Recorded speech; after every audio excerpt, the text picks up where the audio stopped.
स्वागत करते हैं आप लोगों के आपके अपने चैनल सानो स्टडी 1998 पे। अगर आप इस चैनल पर नए हैं तो मेरे चैनल को जरूर सब्सक्राइब करें। चलिए वीडियो को स्टार्ट करते हैं।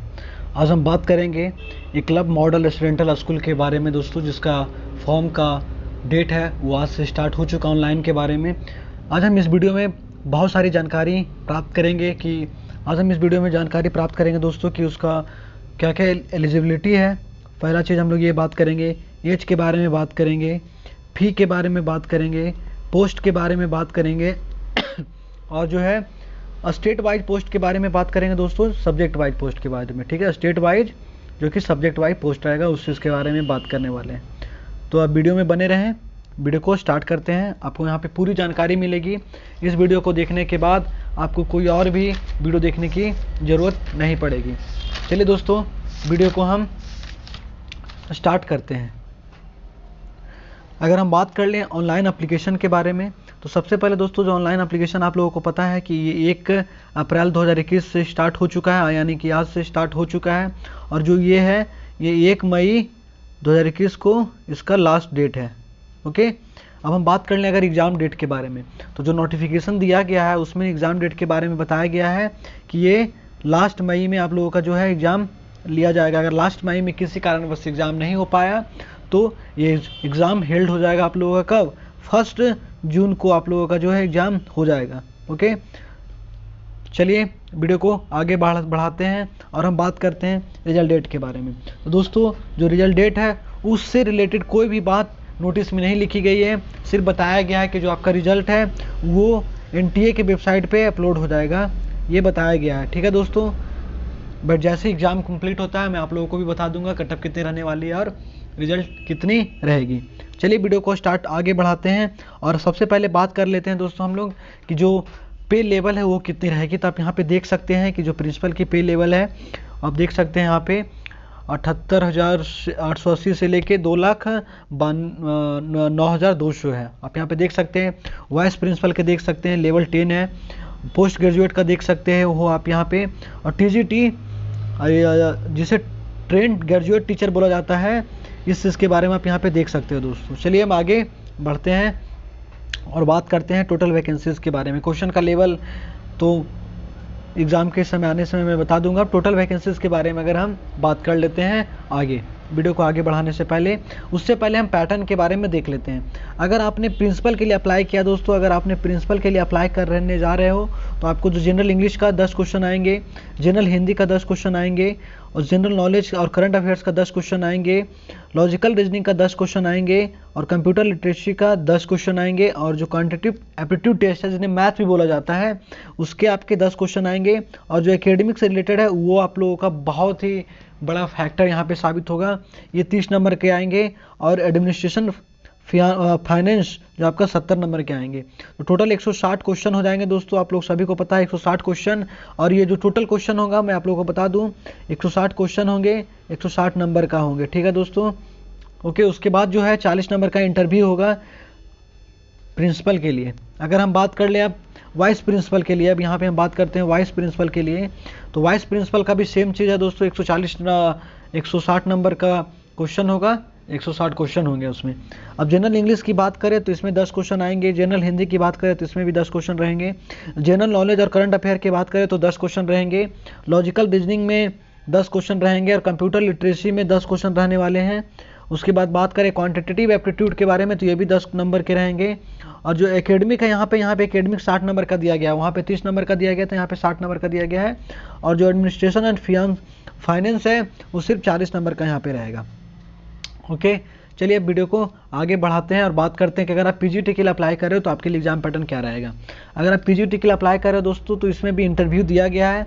मैं आप लोगों को बता दूं कि PGT में इंटरव्यू दिया गया है। आपको जनरल इंग्लिश का 10 नंबर का आएगा, जनरल हिंदी का 10 नंबर का आएगा, और जनरल नॉलेज और करंट अफेयर का 10 नंबर का आएंगे, और एनालिटिकल एबिलिटी का 15 नंबर का आएगा दोस्तों आप लोगों का। उसके बाद न्यूमेरिकल एबिलिटी का 10 नंबर का 10 क्वेश्चन आएंगे, और ऊपर से कंप्यूटर लिटरेसी का 5 क्वेश्चन आएंगे, और जो टीचिंग एप्टीट्यूड है या फिर पेडोलॉजी बोला जाता है उसका 20 क्वेश्चन आएंगे, और जो आपका जो भी सब्जेक्ट रहेगा, जो भी आप सब पढ़ाओगे, फिजिक्स, केमिस्ट्री, बायो, ज्योग्राफी वगैरह, उससे रिलेटेड आपका 80 नंबर का रहेगा।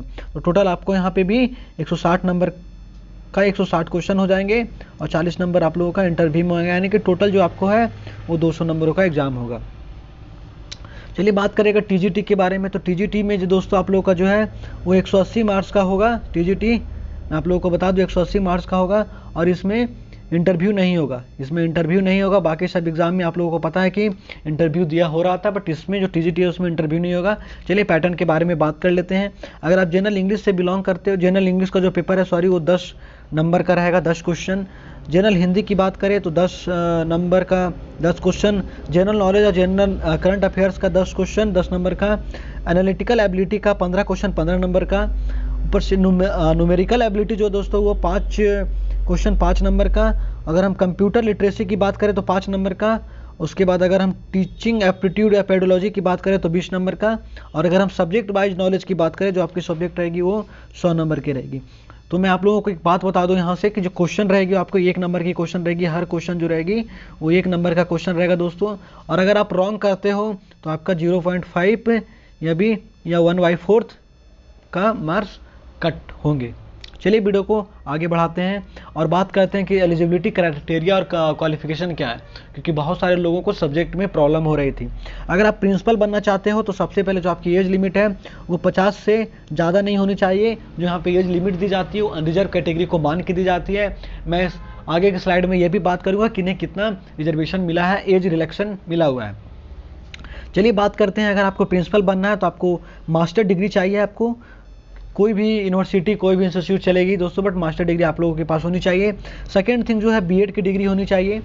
ओके, उसके बाद आपकी जो प्रोफेंसी है वो आप हिंदी और इंग्लिश अच्छी तरीक़े से जानते हो, इंग्लिश और मीडियम हिंदी मीडियम दोनों में अच्छी तरीक़े से आप नॉलेज हो, प्रोफेंसी हो। उसके बाद दोस्तों आप जो मेन चीज़ है यहाँ पे कि person working in any of government semi government और रिकॉग्नाइज्ड सीबीएसई एफिलिएटेड और सेकेंडरी 10+2 स्कूल या इंटर कॉलेज।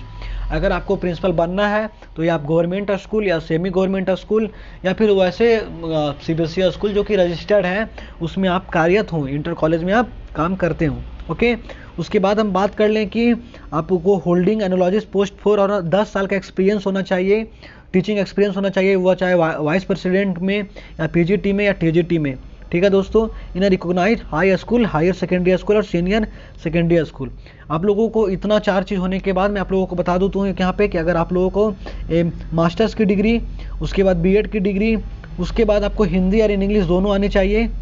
ठीक है, उसके बाद आप लोगों का जो है आप कोई पुराने स्कूल में पढ़ा रहे होंगे, वैसे स्कूल जो गवर्नमेंट हो, सेमी गवर्नमेंट हो या फिर एफिलिएटेड हो, वहाँ पे आप 10 सालों से टीचिंग कर रहे होंगे। पीजीटी में 10 सालों से आप टीचिंग कर रहे होंगे, पीजीटी या टीजीटी या फिर वाइस प्रेसिडेंट के लिए वाइस प्रिंसिपल के लिए कर रहे होंगे। अब बात करते हैं वाइस प्रिंसिपल में क्या क्या डॉक्यूमेंट रिक्वायरमेंट्स, क्या क्या डिग्री रिक्वायरमेंट है वहाँ पे। सबसे पहले दोस्तों आपका 45 ईयर्स यहाँ पे मैक्सिमम एज रहेगी। ओके, अब बात करें इसमें भी आपको मास्टर डिग्री की ज़रूरत पड़ेगी, बीएड की ज़रूरत पड़ेगी, बीएड डिग्री आपके पास आनी ज़रूरी है। उसके बाद आप टीचिंग जो है हिंदी एंड इंग्लिश आपकी अच्छी होनी चाहिए। उसके बाद जो आपका 2 years experience of working on the post of PGT और lecturer at the level of 8 in central state government और ऑटोनोमस ऑर्गेनाइजेशन ऑफ सेंट्रल और स्टेट गवर्नमेंट। आप लोगों को सबसे पहले मास्टर डिग्री होनी चाहिए। यहाँ पे देखिए मैं बता दूँ, वीडियो थोड़ी लंबी चलेगी, वीडियो को ध्यान से देखिएगा। यहाँ पे मास्टर डिग्री होनी चाहिए पहला थिंग। उसके बाद आप लोगों के पास भी बीएड डिग्री होनी चाहिए, बीएड डिग्री होनी चाहिए। और उसके बाद जो मैं बात कर लूँ क्या जो आप लोगों की प्रोफेंसी होनी चाहिए वो हिंदी इंग्लिश दोनों में होनी चाहिए, ये भी बात है। उसके बाद मैं अगर आगे की बात करूं तो आप लोगों को 2 साल का एक्सपीरियंस होना चाहिए कोई भी स्कूल में, पीजीटी या फिर लेक्चरर के पोस्ट पे जो कि गवर्नमेंट हो या सेंट्रल स्टेट गवर्नमेंट हो या सेंट्रल गवर्नमेंट हो, कोई भी ऑटोनोमस हो बट अफिलिएटेड हो किसी से भी, कोई भी ऑर्गेनाइजेशन से। ओके, चलिए बात कर ले अब हम पीजीटी के बारे में। अगर आपको पीजीटी में टीचर बनना है दोस्तों, पीजीटी का टीचर बनना है तो आपको सबसे पहले तो 40 साल होना चाहिए, 40 साल से ज़्यादा नहीं होना चाहिए। और मैं ये जो एज बता रहा हूँ रिजर्व कैटेगरी को ध्यान में रख के बता रहा हूँ, मैं अदर कैटेगरी के भी बारे में बात करूँगा। चलिए बात करते हैं कि 2 साल का इंटीग्रेटेड पोस्ट ग्रेजुएट कोर्स होना चाहिए regional college of education of NCERT in the concern subject with at least 55 marks of aggregate. आपको 2 सालों का इंटीग्रेटेड पीजी होना चाहिए दोस्तों, 2 सालों के लिए आप लोगों का इंटीग्रेटेड। या फिर अगर ये नहीं है एनसीईआरटी जो मतलब एजुकेशन है वहाँ से अगर आपका नहीं है तो आपको जो सेकेंड थिंग है आपका मास्टर डिग्री होनी चाहिए। मैं यहाँ पे लिखते जाता हूँ, मास्टर डिग्री होनी चाहिए, उसमें आप मार्क्स कम से कम एग्रीगेट करते हो, 50% मार्क्स कम से कम एग्रीगेट करते हो। अगर आप पीजीटी इंग्लिश के लिए टीचर हो तो आपको इंग्लिश लिटरेचर होना चाहिए। अगर आप हिंदी के लिए टीचर हो, मैं यहाँ पे बहुत महत्वपूर्ण चीज़ बता रहा हूँ, ध्यान से सुनिएगा। अगर आप हिंदी के लिए टीचर हो तो आपको हिंदी या फिर Sanskrit with Hindi one of the subject of graduate level. अगर आप हिंदी के लिए पढ़ाना चाहते हो तो आपको हिंदी या संस्कृत रहनी चाहिए ग्रेजुएट लेवल पे, दोनों में से एक सब्जेक्ट। अगर आप मैथमेटिक्स के लिए पढ़ाना चाहते हो तो आपको मैथमेटिक्स या फिर अप्लाइड मैथमेटिक्स भी जो होते हैं वो भी आपको ग्रेजुएशन में सब्जेक्ट होना चाहिए। अगर आप पीजीटी में फिजिक्स पढ़ाना चाहते हो तो आपको फिजिक्स या अप्लाइड फिजिक्स या न्यूक्लियर फिजिक्स तीनों में से कोई एक सब्जेक्ट होना चाहिए। अगर आप पीजीटी में अप्लाई कर रहे हो तो आपको केमिस्ट्री रहनी चाहिए या फिर बायोकेमिस्ट्री, दोनों में से कोई भी जरूरी है। अब पीजीटी बायोलॉजी के लिए अगर आप अप्लाई कर रहे हो तो आपको botany, zoology, life science, bio sciences, genetics, microbiology, biotechnologies, moleculars bio या फिर plant physiology provided they have study botany and zoology at the graduation level. आप लोगों को अगर आप बायोलॉजी के लिए प्रिपेयर कर रहे हो तो आप लोगों को बोटनी या जूलॉजी या लाइफ साइंस किसी एक सब्जेक्ट में आप जो है आप ग्रेजुएशन अपना कंप्लीट किए हो। अगर आप पीजीटी की बात करें तो पीजीटी हिस्ट्री के लिए तो आपको हिस्ट्री का स्टूडेंट होना जरूरी है, ज्योग्राफी में ज्योग्राफी का स्टूडेंट होना जरूरी है। अगर आप कॉमर्स पढ़ाना चाहते हो, कॉमर्स के हो तो आपको मास्टर डिग्री होनी चाहिए। किसमें? कॉमर्स में आप लोगों को मास्टर डिग्री होनी जरूरी है। चलिए बात कर लेते हैं, अगर हम इकोनॉमिक्स के लिए अगर पीजीटी में आप इकोनॉमिक्स करना चाहते हो तो आपको इकोनॉमिक्स सब्जेक्ट होना जरूरी है या फिर अप्लाइड इकोनॉमिक्स या बिजनेस इकोनॉमिक्स होना जरूरी है। पीजीटी इंफॉर्मेशन टेक्नोलॉजी यानी कि जो आईटी का जो सब्जेक्ट होता है उसके लिए आपको सबसे पहले बीटेक कंप्यूटर साइंस से होना जरूरी है, बीटेक होना जरूरी है। और सेकेंड थिंग जो दोस्तों वो है आप लोगों का, अगर बीटेक ये नहीं है तो आप लोगों का मास्टर डिग्री होना चाहिए। एमसीए जिसे आप लोग बोलते होंगे, एमसीए जिनका कंप्लीट है वो अप्लाई कर सकते हैं। चलिए अब हम आगे बढ़ते हैं टीजीटी के बारे में। अगर आप टीजीटी का टीचर बनना चाहते हो तो आपका 35 ईयर्स मैक्सिमम होना चाहिए, 35 ईयर से ज़्यादा नहीं होगा अगर आप अनरिजर्व कैटेगरी से बिलोंग करते हो। आपको लिए क्या क्या क्वालिफिकेशन और एक्सपीरियंस की जरूरत है? 4 years integrated degree course of regional college of education of NCERT in the concern subject with at least 50% marks in aggregate. जो एनसीईआरटी का जो रीजनल कॉलेज होता है, यहाँ भुवनेश्वर में कॉलेज है, मैं आप लोगों को बता दूं, वहाँ से आपको 4 ईयर की 4 सालों की आप लोगों को उस 4 सालों का आप लोगों के पास डिग्री होना चाहिए जहाँ पे इंटीग्रेटेड कोर्स कराया जाता है। या फिर अगर वो नहीं है तो यहाँ पे आप देख सकते हो कि यहाँ पे और दिखाया गया है कि अगर वो नहीं है तो आप लोगों का बैचलर डिग्री होना चाहिए, 50% मार्क्स चाहिए सब्जेक्ट में। ठीक है दोस्तों, ये 50% मार्क्स आप लोगों को चाहिए। अगर आप टीजीटी के लिए अप्लाई कर रहे हो तो टीजीटी के लिए आप लोगों को 3 साल हिंदी में होना चाहिए, यानी कि ग्रेजुएशन आप टीजीटी से कर रहे हो और जो पीजीटी में जो भी सब्जेक्ट चाहिए था उसमें आप एमएससी कहीं होंगे, मास्टर्स किए होंगे उस सब्जेक्ट में। उसके बाद अगर आप हिस्ट्री पढ़ाना चाहते हो तो कोई भी 2 सब्जेक्ट जो मेन सब्जेक्ट है ग्रेजुएशन लेवल पे आप लोगों का, मैं बता दूं दोनों सब्जेक्ट में से हिस्ट्री या फिर ज्योग्राफी या फिर इकोनॉमिक्स या फिर पॉलिटिकल साइंस, ये दोनों सब्जेक्ट में से ये जो है आप लोग का एक सब्जेक्ट लेना जरूरी है। उसके बाद एक मस्ट सब्जेक्ट जरूरी है वो है हिस्ट्री और ज्योग्राफी, आपका जो एक ऑनर्स सब्जेक्ट है, जो मैंने 4 सब्जेक्ट बताया उसमें से एक सब्जेक्ट या और उसके बाद आपको एक सब्जेक्ट और जो कि हिस्ट्री और ज्योग्राफी होगी। अब बात करते हैं टीजीटी, अगर मैथ में आपको पढ़ाना है, अगर आप उसके शिक्षक बनना चाहते हैं तो मैथमेटिक्स आपका मेन सब्जेक्ट होना चाहिए। ग्रेजुएशन जो है आपका ऑनर्स वो मैथ से कंप्लीट होना चाहिए। उसके अलावा जो सेकेंड सब्जेक्ट है जिसे जनरल इलेक्टिव भी बोला जाता है, कहीं कहीं पे कहीं सब्सिडरी भी बोला जाता है, तो सब्सिडरी पेपर या जनरल इलेक्टिव पेपर है उसमें आप लोगों को फिजिक्स या फिर केमिस्ट्री या फिर इलेक्ट्रॉनिक्स या फिर कंप्यूटर साइंस या फिर इकोनॉमिक्स या कॉमर्स और स्टैटिक्स किसी में से में एक सब्जेक्ट आप लोगों को रखना जरूरी है। और अगर आप साइंस का टीचर सिर्फ बनना चाहते हो तो बैचलर डिग्री आप लोगों को साइंस के साथ रखना चाहिए और एनी ऑफ 2, और उसके बाद आप लोगों को बोटनी, जूलॉजी या फिर केमिस्ट्री आप लोगों का इनसे रहना चाहिए। यहाँ पे दिक्कत उन लोगों के लिए हो गई है दोस्तों, आप यहाँ पे देख सकते हो जो साइंस का टीचर बनना चाहते हैं और जिन्होंने केमिस्ट्री से ऑनर्स कंप्लीट किया। दोस्तों ये मैं आप लोगों को बता दूं कि जो लोगों ने केमिस्ट्री से ऑनर्स अपना किया है, बीएससी कंप्लीट किया है, उनके लिए सेकेंड सब्जेक्ट अगर वो जनरल इलेक्टिव या फिर जो सब्सिडी पेपर है उन्होंने मैथ या फिजिक्स रख लिया है तो यहाँ पे अप्लाई नहीं कर पाएंगे। इस बात को गौर करिएगा। यहाँ पे दिखाया जा रहा है कि टीजीटी साइंस में bachelor degree in science with any 2 of the following subject botany, zoology और केमिस्ट्री। ओके, अब बात कर लेते हैं हम कि बीएड का डिग्री उसके साथ होना चाहिए आप लोगों के लिए। उसके बाद आप जो है स्टेट का जो होता है टेट परीक्षा वो आप लोगों के क्वालिफाई होना जरूरी है। अगर आप झारखंड से कर रहे हो तो आपको जेटेट क्वालिफाई होना जरूरी है, अगर आप बिहार से करो तो बीटेट क्वालिफाई होना जरूरी है। उसी टाइप का जिस भी पेपर से दे रहे हो तो आपको उस चीज़ का देना जरूरी है, उस का जो टीचर का एग्जाम होता है उसके लिए आप क्वालिफाइड हो। अगर वो नहीं हो तो आपको फिर जो सीटेट होता है जो सेंट्रल लेवल का होता है उसमें भी आपको दोनों क्वालिफाई होना जरूरी है, उनमें क्वालिफाई रहना जरूरी है। अब बात कर लें कि जो आपका प्रोफेंसी होगी वो हिंदी या इंग्लिश दोनों में होगी। चलिए अब बात कर लेते हैं अब हम एज रिलैक्सेशन के बारे में। मैं आप लोगों को बता रहा था एज रिलैक्सेशन के बारे में, जो एससी कैटेगरी है या फिर एसटी कैटेगरी उनको 5 साल का छूट मिला जाएगा। जो अदर बैकवर्ड क्लासेस है ओबीसी उन्हें 3 साल का छूट मिलेगा। और वैसे कैंडिडेट जो 3 साल से सेंट्रल गवर्नमेंट में काम कर रहे हैं, एलाइड हैं, तो उन्हें 5 सालों के लिए छूट मिला जाएगा। ओके। और मैं बात कर लूँ personal ordinary domicile in UT of Jammu and Kashmir during 1931/12/1989, यहाँ का उन्हें 5 सालों के लिए छूट मिलेगा। उसके बाद अगर जो लोग डिजेबल हैं उनके लिए, अगर आप एससी एसटी से बिलोंग करते हो तो आपके लिए 15 साल, अगर आप ओबीसी से बिलोंग करते हो तो 13 साल, अगर आप जनरल से बिलोंग करते हो तो आपके लिए 10 साल का रिजर्वेशन दिया गया है। एज रिलैक्सेशन इस रिजर्वेशन ही बोला जा सकता है। ओके। अब बात करते हैं अगर एक सर्विसमैन के बारे में। अगर आप एक सर्विसमैन हो यहाँ पे तो आपको मिलिट्री सर्विस के तहत 3 सालों के लिए दिया जाएगा, आप लोगों को ज़्यादा छूट दिया जाएगा। ठीक है। अब हम बात कर लेते हैं दोस्तों, आप लोगों को कभी बाई चांस स्कोर ब्रेक ये बराबर हो गया, इक्वल हो गया स्कोर, तो वहाँ पे क्या प्रावधान है, आप किन्हें सिलेक्ट लिया जाएगा। अगर आप टीजीटी के लिए अप्लाई कर रहे हो तो टीजीटी में जो पहली क्राइटेरिया होगी टीचिंग एप्टीट्यूड का नंबर का देखा जाएगा। अगर कोई ए कैंडिडेट है कोई बी कैंडिडेट है, अगर उनका टीचिंग एप्टीट्यूड में दोस्तों अगर ए का 20 नंबर आया है, बी का 19 नंबर आया है तो ए क्वालिफाई हो जाएगा।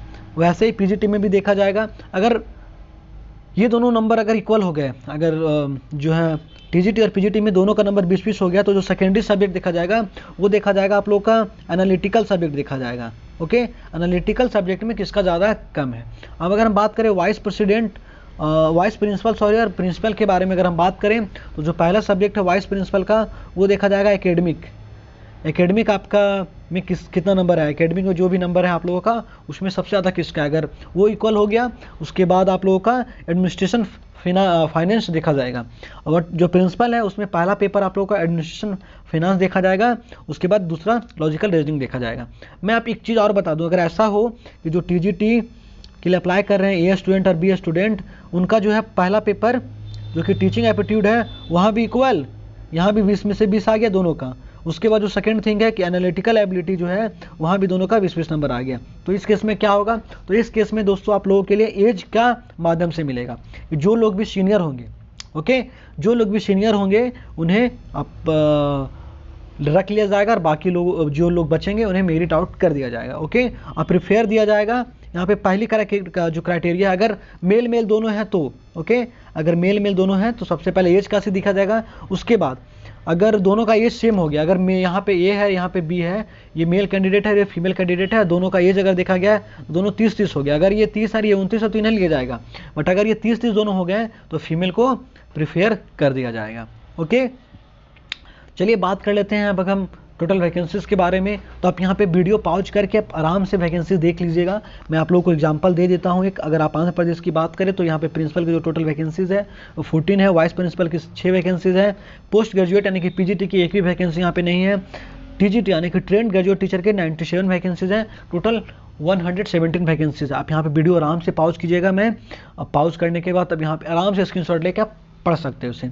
अब मैं सब्जेक्ट वाइज बात कर लेता हूँ, अगर स्टेट वाइज बात करता हूँ तो आप यहाँ पे अभी वीडियो को पॉज करिएगा, आराम से आप देख सकते हैं क्योंकि वीडियो बहुत ज़्यादा लंबा जाएगा अगर मैं एक करके बताऊँ। मैं एग्जांपल दे देता हूँ। अगर आंध्र प्रदेश में प्रिंसिपल के लिए टोटल जो वैकेंसीज़ है वो 14 वैकेंसीज़ खाली है, वहाँ पे रिजर्व कैटेगरी के लिए 6 वैकेंसीज़ खाली है, एससी के लिए 2 वैकेंसीज़ खाली है, एसटी के लिए 1 वैकेंसीज़ खाली है, ओबीसी के लिए 3 वैकेंसीज़ खाली है, ईडब्ल्यूएस की 1 भी वैकेंसीज़ खाली नहीं है। यहाँ पे एक सर्विसमैन के लिए 1 वैकेंसी है, पीएच के लिए 1 है, रिजर्व कैटेगरी के लिए जो है रिजर्वेशन जो वुमेन में डाला गया, यहाँ पे तो सब्जेक्ट वाइज था, यहाँ अगर वुमेन में आ जाता तो रिजर्व कैटेगरी के लिए 2, एससी के लिए 1 और एसटी के लिए 1, ओबीसी के लिए 2, ईडब्ल्यूएस के लिए यहाँ पे 1 भी नहीं है और पीएचबी भी एचके में 1 है। यहाँ पे आप ऐसा देख सकते हो। मैं वीडियो को स्लाइड करते जाऊँगा, आपका जिस भी स्टेट है आप वहाँ पे वीडियो पॉज करके आप स्क्रीनशॉट ले लेना दोस्तों। यहाँ पे मैं बात करूँगा छत्तीसगढ़ के बारे में। आप अगर नेक्स्ट वीडियो की बात करें तो गुजरात के बारे में बात करेंगे। उसके आगे बात करें हम तो हिमाचल प्रदेश के बारे में आप देख सकते हो। आप यहाँ पे अगर आपका ये स्टेट है तो आप वीडियो को पॉज करके स्क्रीनशॉट लेके आप देख सकते हो। अगर हम बात कर लें झारखंड सॉरी, अगर हम बात करें अब नेक्स्ट स्टेट, तो जो कि झारखंड स्टेट है, आप लोग सभी को दिख रहा होगा यहाँ पे झारखंड स्टेट में कितनी टोटल वैकेंसीज आप देख सकते हो। फिर बात कर ले अगर हम जम्मू एंड कश्मीर के बारे में, तो आप देख सकते हो यहाँ पे, ठीक है, जम्मू एंड कश्मीर के बारे में देख सकते हो आप। यहाँ पे वीडियो आराम से पॉज करना और स्क्रीनशॉट ले लेना। मैं बार बार निवेदन कर रहा हूँ क्योंकि वीडियो बहुत ज़्यादा लंबा होगी। मैं बात कर रहा हूँ मध्य प्रदेश के बारे में, आप यहाँ पे देख सकते हो मध्य प्रदेश के, मैं जूम कर देता हूँ, यहाँ पे जूम कर दे रहा हूँ दोस्तों, यहाँ पे मध्य प्रदेश का है यहाँ पे, ठीक है। आप यहाँ से स्क्रीनशॉट लेके देख लेना, मैं ऊपर तक दिखा देता हूँ आप लोगों का। आप यहाँ से स्क्रीनशॉट लेना, उसके बाद और देख देना। उसके बाद अगर हम बात करें महाराष्ट्र के बारे में, तो मैं महाराष्ट्र को भी जूम कर देता हूँ। आप यहाँ पे देख सकते हो महाराष्ट्र का प्रिंसिपल की कितनी वैकेंसीज है, वाइस प्रिंसिपल की कितनी वैकेंसीज है। ओके, अब मैं नेक्स्ट कैंडिडेट, जो नेक्स्ट स्टेट है वो है मणिपुर। मणिपुर के बारे में आप देख सकते हो। उसके बाद मैं बात करूँ मिजोरम के लिए, तो मिजोरम के में देख सकते हो आप। उड़ीसा के में कितने टोटल पोस्ट हैं उस चीज़ के बारे में भी देख सकते हो। मैं कैटेगरी वाइज वैकेंसी लेके आया हूँ, ओके, सब्जेक्ट वाइज वैकेंसीज है यहाँ पे। उसके बाद राजस्थान में देख सकते हो आप, राजस्थान के लिए कितनी वैकेंसीज है। मुझे उम्मीद है कि आप लोग स्क्रीनशॉट लेते जा रहे होंगे। उसके बाद अगर हम बात करें सिक्किम के लिए, तो सिक्किम में दोस्तों आप लोगों का इतना वैकेंसीज है, आप यहाँ पे देख सकते हो टोटल वैकेंसीज यहाँ पे मैं लिखा हुआ हूँ। उसके बाद जो तेलंगाना पोस्ट है उसमें टोटल वैकेंसीज कितनी है मैं आप लोगों को जूम कर देता हूँ एक बार। प्रिंसिपल के लिए आप देख सकते हो, वाइस प्रिंसिपल के लिए देख सकते हो, और पीजीटी टीचर यानी कि पोस्ट ग्रेजुएट टीचर के लिए आप देख सकते हो। अब हम बात करें जो सब्जेक्ट वाइज है पीजीटी के लिए, वहाँ पे यहाँ पे दिख सकता है आप लोगों के लिए। अब जो ट्रेन टीजीटी है उनके लिए आप देख सकते हैं टोटल। ओके, चलिए बात कर ले हम उत्तराखंड पोस्ट के लिए। उत्तराखंड में आप देख सकते हो, वीडियो को आराम से पॉज करके स्क्रीनशॉट ले लीजिएगा। चलिए दोस्तों, मेरे चैनल को सब्सक्राइब कर लें और इस वीडियो को देखने के लिए थैंक यू। आप इस चैनल पे एग्जाम एनालिसिस करवाया जाता है, कटअप के बारे में हम बात करते हैं, रिजल्ट डेट कब तक आने वाली उस चीज़ के बारे में बात करते हैं, टोटल वैकेंसीज कितनी है उसके बारे में हम बात करते हैं, फॉर्म फिलिंग में क्या क्या डॉक्यूमेंट रिक्वायरमेंट्स है उस चीज़ के बारे में बात करते हैं, और फॉर्म फिलिंग में क्या क्या चीज़ें लग रही है उस चीज़ के बारे में बात करते हैं। और मैं बहुत जल्द फ्री बैचेज आने वाला हूँ आप लोग के जीएस पेपर के लिए। ओके, तो थैंक यू सो मच, मेरे वीडियो को देखने के लिए थैंक यू।